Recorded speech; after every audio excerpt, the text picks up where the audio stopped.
This video sponsored by பைமோட் e-shopping app.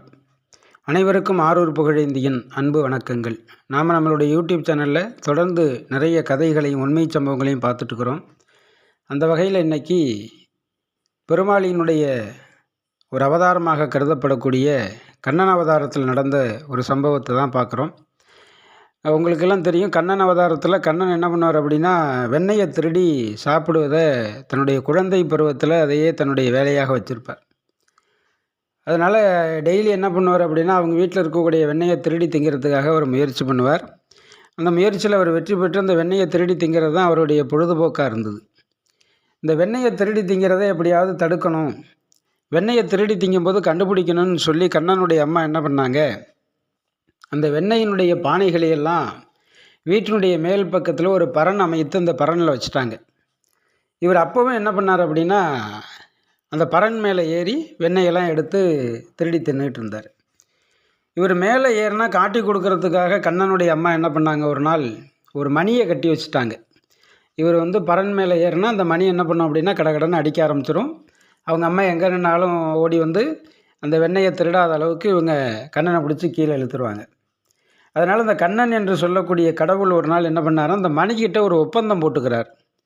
என்ன ஒப்பந்தம் போடுறார் அப்படின்னா, மணியே நான் அந்த வெண்ணெயை திருடி திங்கும்போது நீ எங்கள் அம்மாட்ட காட்டி கொடுக்குற விதமாக மணி அடிக்காமல் இருக்கணும் அப்படின்ன உடனே மணியும் சொன்னிச்சு, கடவுள் கேட்குறாரு, நாம் ஒன்றும் மறுக்க முடியாது அப்படின்னு சொல்லிட்டு சரிங்க சாமி அப்படின்னுட்டுது. இப்போ கண்ணன் அடுத்த நாள் என்ன பண்ணுறார் அப்படின்னா, ஒப்பந்தம் போட்டதுக்கு அடுத்த நாள் அந்த பரண் மேலே ஏறுறார். இப்போ மணி அடிக்கலை. கண்ணனுக்கு ரொம்ப சந்தோஷமாயிடுச்சு.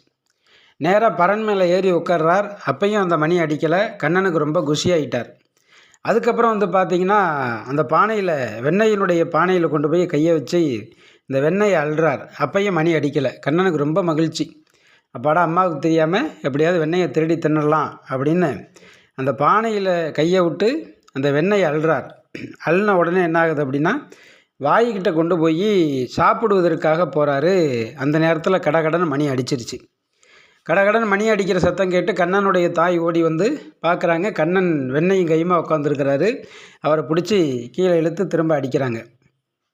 அம்மா அடித்த உடனே அழுதுட்டு அந்த கண்ணன் போய் மணிகிட்ட கேட்குறாரு, மணியை நான் தான் காட்டி கொடுக்கக்கூடாதுன்னு சொல்லி ஒரு ஒப்பந்தம் போட்டிருந்தனே, நீ ஒப்பந்தத்தை மீறிட்டியப்போ இது நியாயமா அப்படின்னு ஒரு கேள்வியை கண்ணன் மணிகிட்ட கேட்டார்.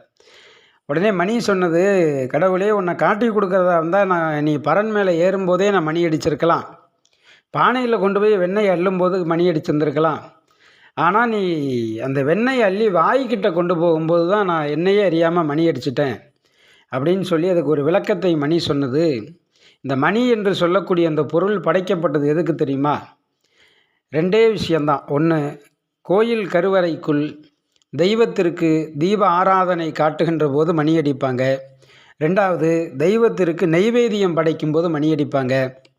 நீ வெண்ணெயை திருடி சாப்பிடுவதற்காக உன் வாய்கிட்ட அந்த வெண்ணெயை கொண்டு போகும்போது இறைவனுக்கு நெய்வேத்தியம் படைப்பதை போன்று எனக்கு தோணுச்சு, அதனால் என்னை அறியாமல் நான் அடிச்சிட்டேன் அப்படின்னு சொல்லி மணி கடவுள்கிட்ட மன்னிப்பு கேட்டுது.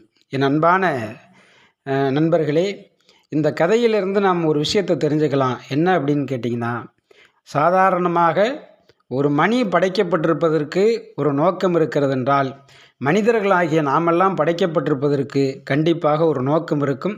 அந்த நோக்கத்தின் வழி நடந்து இந்த வாழ்க்கையில் வெற்றி பெற வேண்டும் என்பதை கண்ணன் அவதாரத்தினுடைய அந்த கதை நமக்கு சொல்கிறது. நன்றி, வணக்கம்.